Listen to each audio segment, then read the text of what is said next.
दोस्तों आज की जीएसटी की क्लास में हम आपको बताएंगे डिलीवरी ऑफ एड्रेस के बारे में। ये रिसिपिएंट एक्चुअल में है कौन? क्या ये बिल्डर है जिसको सामान रिसीव ही नहीं हुआ? तो एड्रेस ऑफ डिलीवरी तो दुकानदार का है। अब एड्रेस ऑफ डिलीवरी जब दुकानदार का आया, बट यहां तो कोई कंसीडरेशन हुआ ही नहीं, पैसे का लेन देन हुआ ही नहीं। सेक्शन 2 क्लोज 93 में ये भी लिखा है कि अगर कंसीडरेशन ना हो तो गुड्स जिसको रिसीव हुई है वही रिसिपिएंट कहलाता है। स्वागत है दोस्तों, मैं नरेश कुमार, आप देख रहे हैं अकाउंट एक्सक्लूसिव, देश का चैनल, आपका अपना यूट्यूब चैनल, जहां बात करते हैं कंपनीज के अकाउंट्स एंड टैक्सेशन कार्यप्रणाली सिस्टम के बारे में बड़ी आसान भाषा में। तो चलिए शुरू करते हैं, लेट्स स्टार्ट।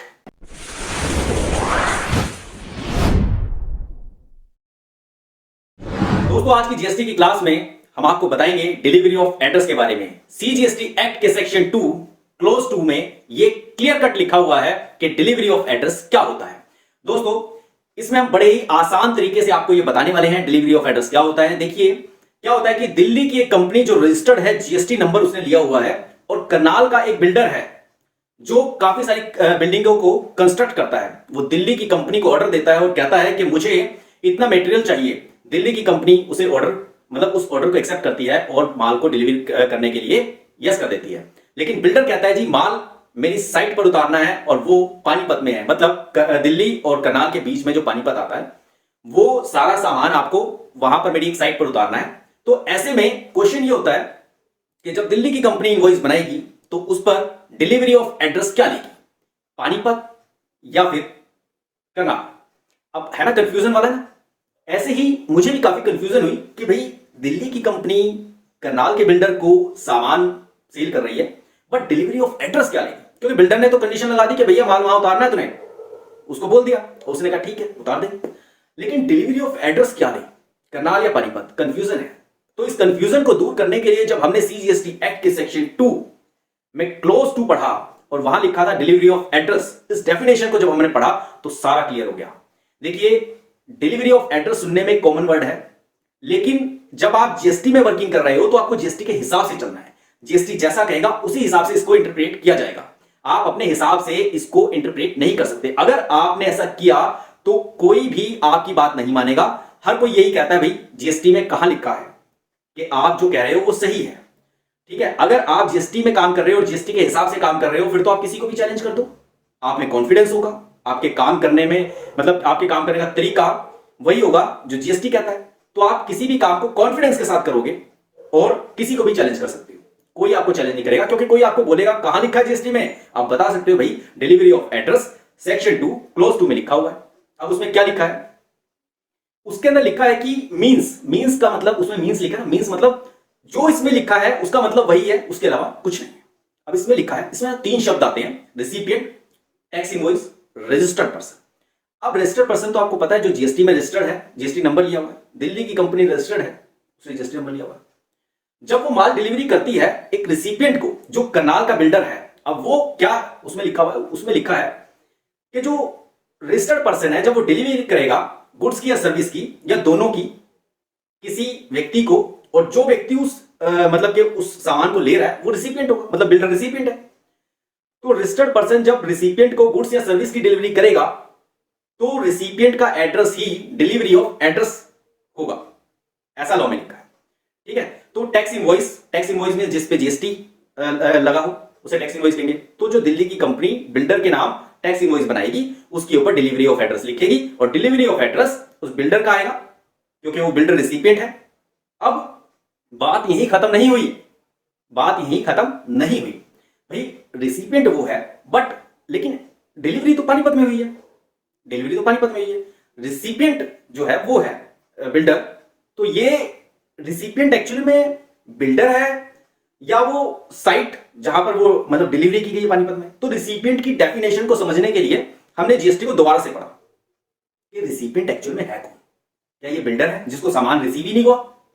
सामान तो वहां पानीपत में साइट पे रिसीव हुआ है, उस साइट वाले को जिसकी साइट कंस्ट्रक्ट कर रहा है बिल्डर, है ना कंफ्यूजन। भाई रिसिपिएंट कौन है?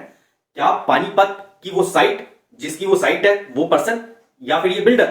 तो जब हमने रिसिपिएंट वर्ड की डेफिनेशन को पढ़ा जो सेक्शन 2 क्लोज 93 में, मतलब जीएसटी के सेक्शन 2 क्लोज 93 में क्लियर कट लिखी हुई है कि रिसिपिएंट मींस ऐसा व्यक्ति जो गुड्स या सर्विस लेता है और उसके बदले में कुछ कंसीडरेशन देता है, कंसीडरेशन मींस पैसा, वही व्यक्ति रिसिपिएंट कहलाएगा। जब दिल्ली की कंपनी को ऑर्डर दिया गया ना, तो इस बिल्डर ने दिया जो करनाल का है, उसको पेमेंट बिल्डर करेगा। तो इसीलिए जो व्यक्ति पेमेंट कर रहा है सामान की, वही व्यक्ति रिसिपिएंट कहलाएगा और उस इनवॉइस पर डिलीवरी ऑफ एड्रेस रिसिपिएंट का आएगा, मींस बिल्डर का आएगा। तो यहां तक ठीक है, यहां तक ठीक है, आप भी पढ़ोगे ना तो यहां तक ठीक है, मतलब क्लियर कट समझ में आता है।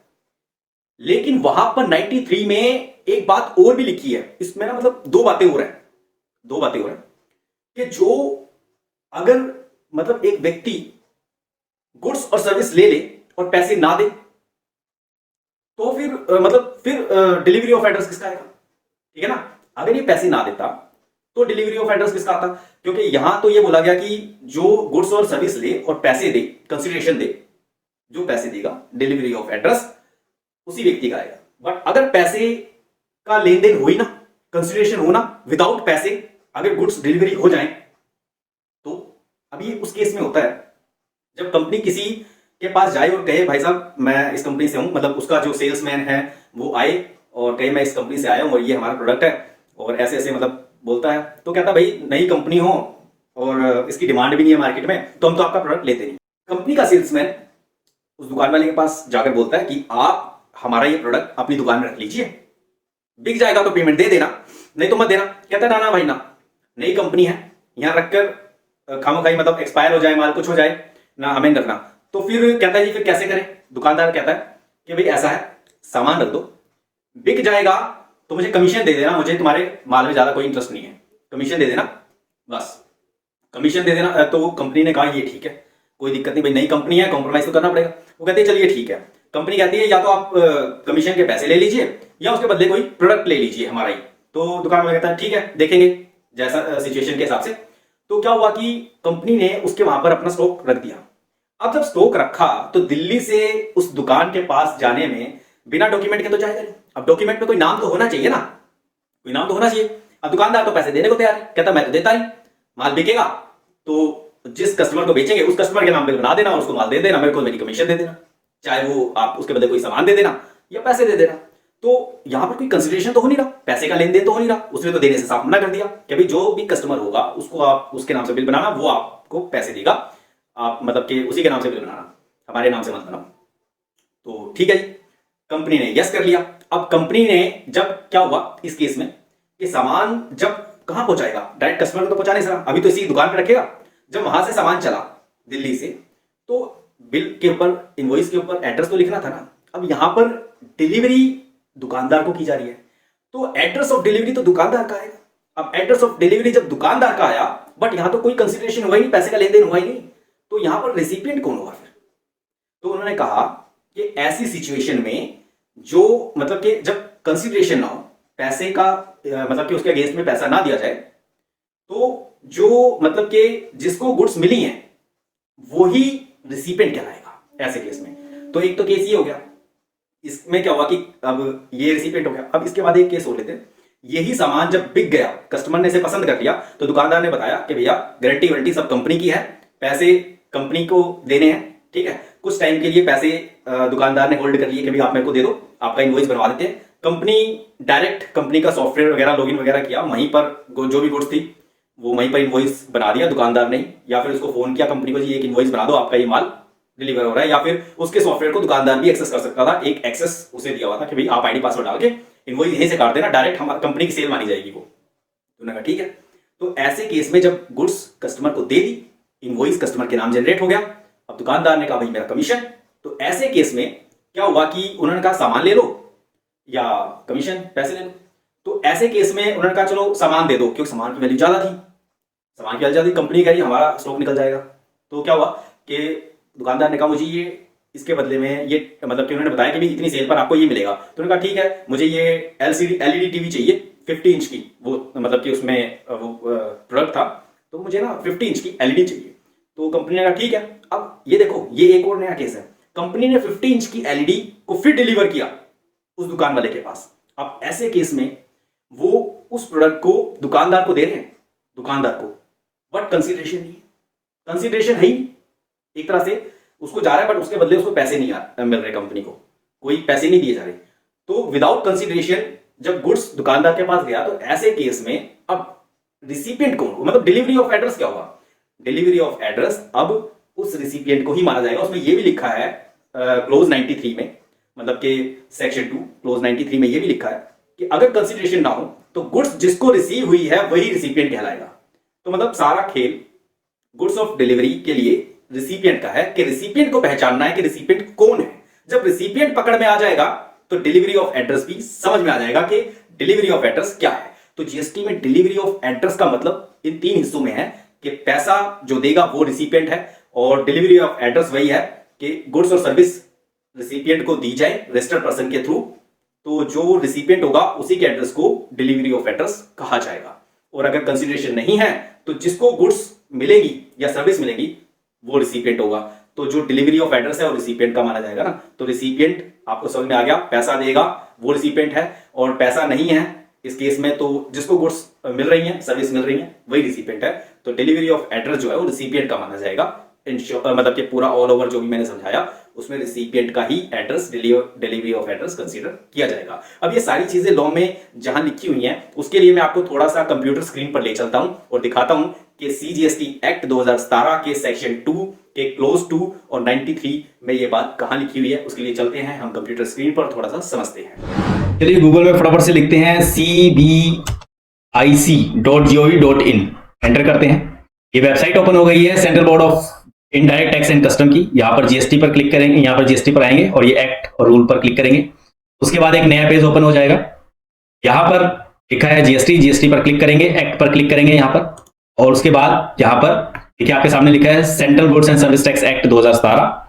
उसके बाद यहां सेक्शन 2 डेफिनेशन पर आएंगे। डेफिनेशन पर आने के बाद थोड़ा सा नीचे चलेंगे, यहां पर लिखा हुआ है देखिए ये है सेक्शन 2 और यहां पर है क्लोज 2।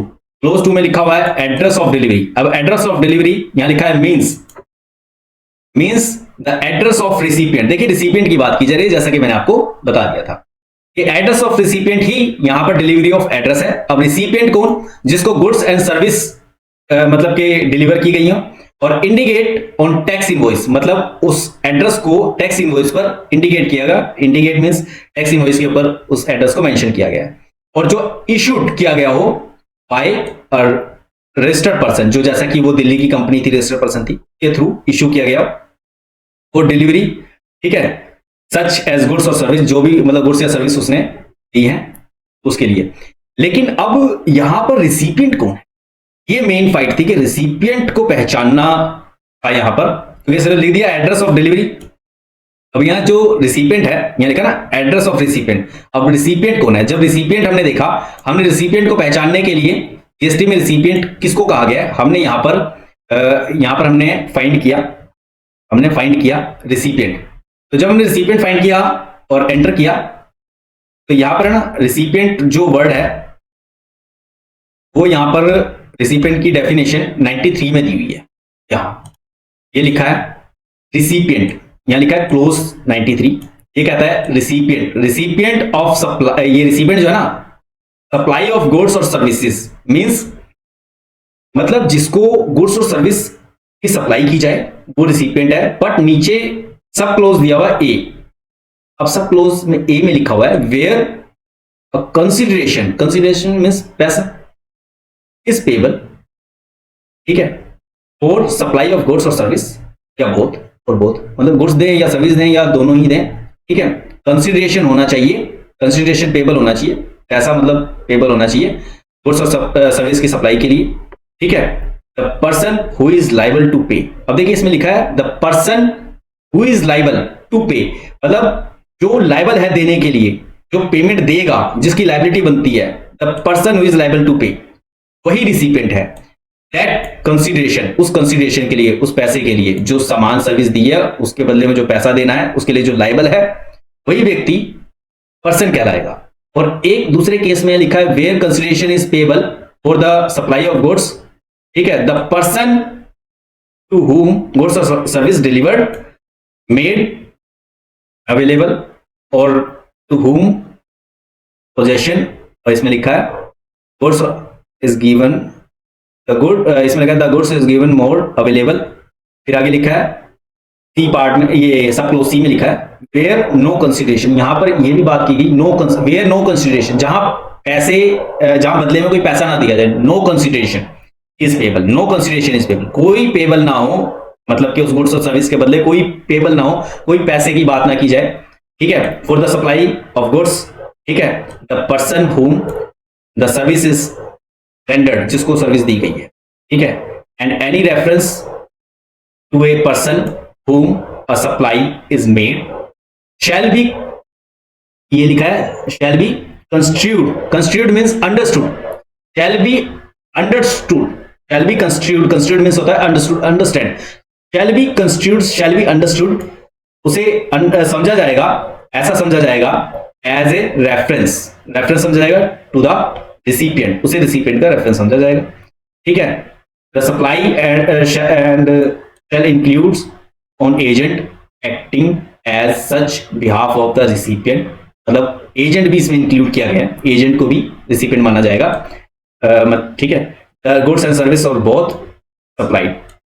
तो ये मैंने यहाँ पर रिसिपिएंट की डेफिनेशन आपको बता दी, वैसे मैंने समझा भी दी, ये दिखा भी दी है, तो यहाँ पर ये लिखा हुआ है, आप इसे पढ़ सकते हैं। मुझे उम्मीद है दोस्तों आपको ये वीडियो बहुत बहुत बहुत पसंद आई होगी, और मुझे पूरा विश्वास है आपने वीडियो को लाइक, कमेंट और शेयर कर दिया होगा। जो नए दोस्त चैनल पर पहली बार आए हैं उन्होंने चैनल को सब्सक्राइब कर दिया होगा और बेल आइकॉन को प्रेस कर दिया होगा। बेल आइकॉन मींस नोटिफिकेशन का बटन होता है, जिसको प्रेस करने के बाद होगा क्या, जब भी हमारी कोई नई वीडियो आएगी ना, तो आपके अपने YouTube ब्राउजर में वो वीडियो सबसे पहले देखने को मिलेगी। आपका अपने इस YouTube चैनल पर अपना प्रेम प्यार बनाए रखने के लिए, अपना आशीर्वाद बनाए रखने के लिए, अपना कीमती समय देने के लिए आप सभी लोगों का तहे दिल से प्रेम पूर्वक बहुत बहुत धन्यवाद।